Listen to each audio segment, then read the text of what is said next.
Welcome back to my channel. उम्मीद करती हूँ आप सब लोग ठीक होंगे और रमज़ान बहुत अच्छा गुजर रहा होगा। अल्हम्दुलिल्लाह मेरा भी बहुत अच्छा गुजर रहा है। यहाँ चुका है सहरी का टाइम और हमेशा से ही मेरा व्लॉग सहरी के टाइम से स्टार्ट होता है। यहाँ मैं सबसे पहले लस्सी बनाने लगी हूँ। हमारे घर में मीठी लस्सी ज़्यादा पसंद की जाती है सहरी के टाइम बनिस्बत नमकीन के, तो मैं मीठी ही बना रही हूँ। उसके लिए मैंने सबसे पहले दही ली, दही के अंदर थोड़ी सी चीनी, नमक और दूध डाल दिया। दूध ज़्यादा नहीं डालना, बस थोड़ा सा दूध डालना है, मतलब 1 गिलास के करीब, और बाकी फिर पानी डाल के इसको ब्लेंड कर लेना। और यहाँ हो गई हमारी लस्सी बिल्कुल तैयार। लस्सी बनाने के बाद मैं पराठे बनाने लगी, तो मुझे ख्याल आया कि आप लोगों को भी मैं अपने तरीके के पराठे बता दूं जिस तरह मैं बनाती हूँ। हर घर में पराठे बनते हैं, सबको तरीका आता होगा, लेकिन मैं अपना तरीका शेयर करने लगी हूँ। आई नो कि आप लोग मुझसे बहुत बेहतर पराठे बनाते होंगे, लेकिन छोटी छोटी जो टिप्स हैं जो मैं फॉलो करती हूँ वो मैं आपको बताने लगी हूँ।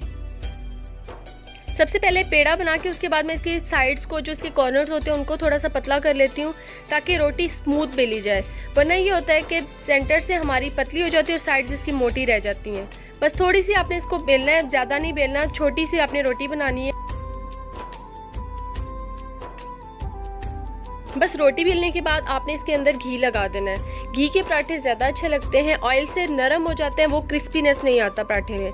बस आपने इसके अंदर कट लगाना है। मैं आपको 2 तरीके बताने वाली हूँ जिस तरह मैं बनाती हूँ, 2 तरीकों से जो मुझे इजी लग रहे होते हैं। कट लगाने के बाद आपने इसके ऊपर थोड़ा सा ड्राई आटा डालना है और इसको रोल करते जाना है। रोल होने के बाद ऊपर से आपने प्रेस कर देना है। बस ये आपका पेड़ा तैयार हो चुका है।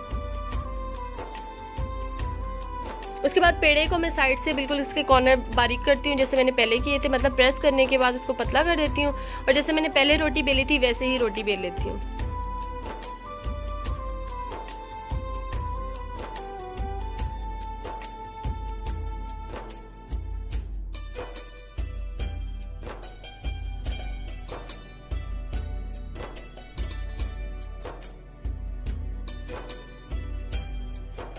बस पराठा बेलने के बाद आपने इसको तवे पे डाल देना है। ये मुझसे थोड़ा सा स्लिप हो गया था इसलिए थोड़ा कट्टा हो गया है, लेकिन खैर कोई नहीं, पराठा अच्छा ही बनेगा। जब आपको लगे ना कि नीचे वाली साइड पक गई है, उसको टर्न किए बगैर इसके ऊपर घी डाल देना है। इससे ये होगा जब ये साइड पकेगी ना ऊपर वाली, तो ये काफ़ी ज़्यादा क्रिस्प होगी। और दूसरी चीज़ एक ये है कि जब आप इसको नीचे की तरफ टर्न करते हैं तो इसको बार बार उठाना नहीं है, बार बार फ्लिप नहीं करना, मतलब टर्न नहीं करना। उससे क्या होगा, इसकी जो लेयर अलग होनी है वो नहीं होंगी। जब आपको लगे कि दूसरी साइड पक चुकी है तभी आपने इसको टर्न करना। और ये देखिए कितना मज़े का क्रिस्पी पराठा बन गया है। ये जब आप बार बार टर्न करेंगे उससे क्या होता है, इस तरह की ना शेप आएगी और ना ही इसके ऊपर जो कलर आता है ना, जो क्रिस्पीपन होता है, ये नहीं होगा। और यहाँ चेक करें, इतना मज़े का ये क्रिस्पी पराठा बना। अच्छा, अब आते हैं दूसरे स्टाइल की तरफ। ये भी बहुत इजी है। वैसे ही आपने पेड़ा लेना है, उसको बेलना है, रोटी बनानी है, उस पर घी लगाना है और थोड़ा सा खुश्क आटा डाल देना। खुश्क आटा लाजमी डालिएगा, इससे लेयर्स अलग होती हैं। और बस आपने इस तरह रोल करते जाना है। रोल करने के बाद आपने इसको थोड़ा सा लंबा करना है। लंबा करने के बाद आपने थोड़ा सा ट्विस्ट करना है। ट्विस्ट करने से इसकी लेयर्स बहुत अच्छी बन जाती हैं। और इसको इस तरह राउंड कर देना है। बस ये आपका पेड़ा तैयार हो चुका है।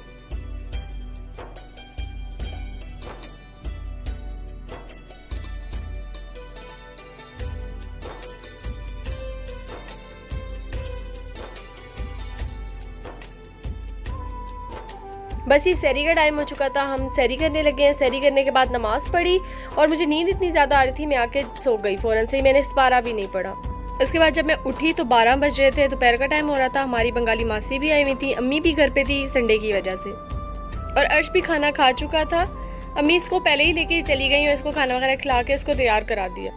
हमारी जो मासी आई हुई थी उन्हें मैंने कहा चलें आप आज पराठा बना के दिखाएं, आप किस तरह बनाती हैं। इनके हाथ का पराठा मुझे इतना ज़्यादा पसंद है ना, मैं हमेशा से फरमाइश करती हूँ कि जब भी मासी आएंगी ना तो यही मुझे पका के देंगी। मासी के हाथ का पराठा ना हमारे घर में सबको पसंद है, मेरे बहन भाइयों को, मुझे, हम सब बहुत शौक से खाते हैं। इवन दैट मेरे मामू को बहुत पसंद है इनके हाथ का पराठा।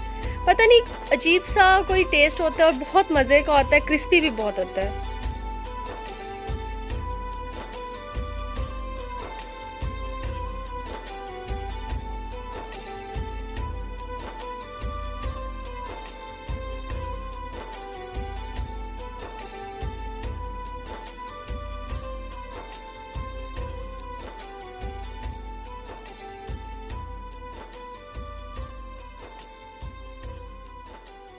या मैं मासी को बता रही थी आज मैंने भी पराठा बनाते हुए वीडियोस रिकॉर्ड की हैं। चलें आज बंगाल वर्सेस पाकिस्तानी पराठे हो जाए।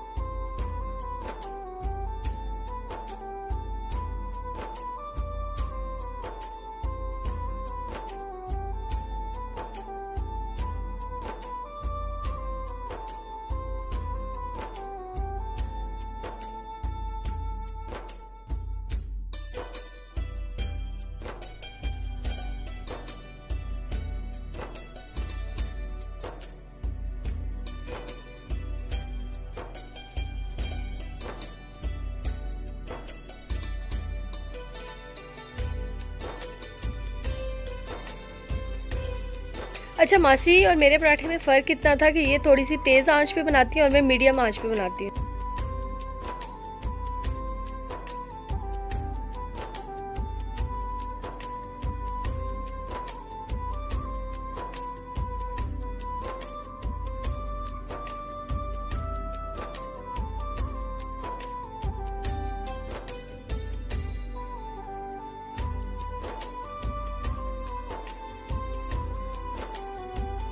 और यहाँ आ चुका है हम सबका फेवरेट मज़ेदार पराठा। आइए, सुबह से ही अम्मी के हवाले था। अम्मी ने इसे खिला पिला के नहला के कपड़े चेंज कराए और इसको सुला भी दिया।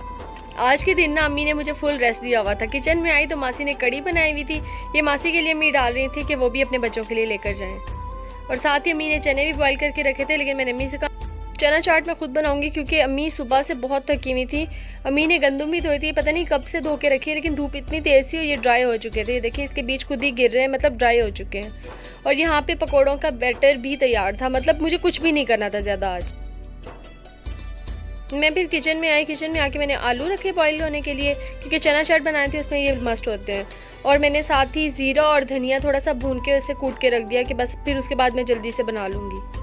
यहाँ बस मैं सिंपल सी चना चाट बना रही हूँ। इसके लिए मैंने 1 कप चने लिए बॉईल हुए हुए, और उसके बाद इसके अंदर ज़्यादा मसाले नहीं डाले, वो भी मैंने थोड़े से ही डाले हैं। नमक क्या है इसके अंदर, नमक मैंने ½ टी स्पून डाला और ½ टी स्पून ही इसमें कुटी हुई लाल मिर्च डाल दी है। ज़्यादा स्पाइसी नहीं करना था मुझे, बस इसमें फ्लेवर डालने थे।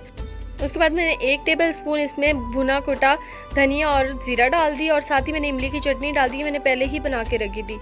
ये चटनी इतनी झटपट बनती है ना, और बहुत मज़े की होती है। किसी दिन मैं इसकी रेसिपी भी शेयर करूँगी। अच्छा खैर, मैंने मसाले डाल के उसको मिक्स करके रखा। बस ये यहाँ तक, इसमें इतने ही मसाले जाएंगे, ज़्यादा नहीं जाएंगे। और मैं चना चाट थोड़े से डिफरेंट स्टाइल में बनाने लगी हूँ, उसे पापड़ी चाट स्टाइल में बनाने लगी हूँ। उसके लिए मैंने दही ली, उसमें 1 टेबल स्पून चीनी डाली और चुटकी नमक डाला, क्योंकि चनों में मैंने ऑलरेडी नमक डाल के रखा था, इसलिए मैंने इसमें ज़्यादा नहीं डाला। यहाँ पे मेरी प्रिपरेशन डन थी। पापड़ी, चने और दही बिल्कुल तैयार। इसमें मैंने जो पापड़ी यूज़ की है ना, वो समोसा पट्टी वाली यूज़ की है। आप चाहें तो बेकरी से भी ले सकते हैं, जो थोड़ी सी मोटी होती है पापड़ी। मेरे पास यही अवेलेबल थी तो मैंने इसमें यही डाल दी। अच्छा, अगर आप सिंपल चना चाट बनाना चाहते हैं तो यहीं तक ये डन हो चुके हैं। इसमें बस आपने थोड़ा सा सैलेड डालना है, बाकी ये डन है बिल्कुल। मैं यहाँ पापड़ी चाट बनाई थी, इसलिए मैंने सबसे पहले बाउल में पापड़ी ऐड की। ये आप बिल्कुल आखिरी टाइम पे करेंगे, रोज़ा जब इफ्तार होने का टाइम होगा ना, उस टाइम पे आपने इसको प्रिपेयर करना है, मतलब 5-10 मिनट पहले, वरना ये पापड़ी बिल्कुल सौगी हो जाएगी, फिर इतनी अच्छी नहीं लगती। पापड़ी के ऊपर आपने चने डालने हैं, और जो दही हमने प्रिपेयर करके रखी थी वो डालनी है, और थोड़ा सा चाट मसाला डालना है इसके ऊपर। बस इस तरह आपने 2 लेयर्स तैयार कर लेनी है। ये हमारी पापड़ी चना चाट बिल्कुल डन हो चुकी है। मैंने बस इसके ऊपर प्याज और हरी मिर्चें डाली हैं, और ये पुप्पो के घर से चेरी टमाटो आए हुए थे, ये मैंने कट करके डाले। इतने मुझे क्यूट लग रहे थे ये, तो मैंने सोचा इसके ऊपर लाजमी डालती हूँ। उसके बाद मैंने क्रीम चाट बनानी थी, सामान था नहीं तो मैं वेट करी थी। इतनी देर में पापा भी सामान लेकर आए और फाइनली चिकन भी आ गया, जिसका मुझे काफ़ी दिन से इंतज़ार था, आ ही नहीं रहा था। हरी मिर्ची आजकल इतनी ज़्यादा फ्रेश आ रही थी, बहुत अच्छी लग रही थी देख के। मेरा दिल कर रहा था वो भरी हुई जो ग्रीन चिलीज़ होती है ना, वो बनाऊं, लेकिन टाइम नहीं था तो मैंने बनाई नहीं। और मौसम भी बाहर इतना प्यारा हो रहा था, बादल आए हुए थे। डेली शाम को इस तरह होता है, फिर चेंज हो जाता है, कोई बारिश नहीं आती। अक्सर शाम को ऐसा होता है, हमारे नेबर्स का जो बच्चा है ये आ जाता है, ये और अर्श मिल के काफ़ी खेलते हैं।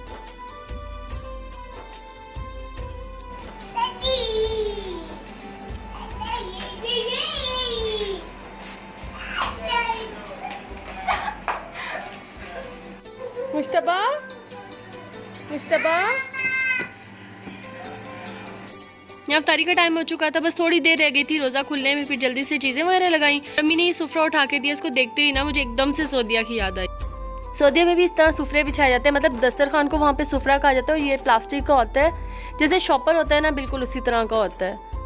ये तो खैर हमने मुल्तान से लिया था। इसका फ़ायदा होता है कि आप इसे डिस्कार्ड कर सकते हो, ये डिस्पोजेबल होता है, मतलब एक बार बिछाया गंदा वो आपने फेंक दिया।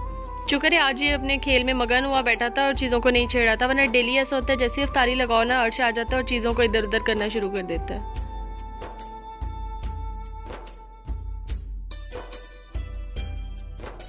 अफ्तारी करके नमाज़ पढ़ी, मैं आके बैठी तो मेरी बहन कोल्ड केक लेकर आई। थोड़ी सी इसकी शेप ख़राब थी, उसका फर्स्ट अटैम्प्ट था, लेकिन टेस्ट बहुत अच्छा था, बहुत मज़े का लग रहा था। अभी हम लोग केक की बातें कर रहे थे तो ये पता नहीं कहाँ से गया और तरबूज उठा के लेकर आया, और मेरी बहन भी भागते हुए इसके पीछे आई कि ये देखें आप ये क्या कर रहा है, और ये सुन ही नहीं रहा था, दे ही नहीं रहा था, इस मज़े से खाया जा रहा था।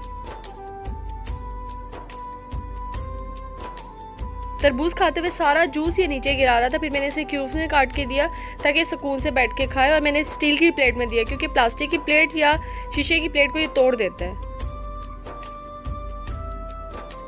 मेरी छोटी बहन जब भी होमवर्क करने लगती है ना, तो इसका होता है कि मैंने भी साथ ही पढ़ना है और मुझे यही पेन चाहिए। इसमें स्पेशल इसने इंक भरवाई और ये लिख रहा है बैठा। उसके बाद में चाय पीने लगी तो मेरी चाय की तरफ आ रहा था, और जैसे इसने हाथ लगाने से गर्म लगा तो फ़ौरन से इसने छोड़ दिया, और शुक्र है मुझे सुकून से चाय पीने दी। यहाँ 12:30 हो रही है और अम्मी ने मुझे कहा कि स्टीम ले लो क्योंकि मुझे बहुत ज़्यादा ज़ुकाम हो रहा था और बुरी हालत हो रही थी मेरी।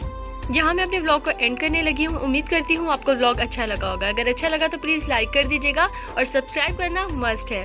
मिलती हूँ न्यू व्लॉग में, तब तक के लिए अल्लाह हाफिज़। अपना बहुत सारा ख्याल रखिएगा, मुझे दुआ में याद रखिएगा।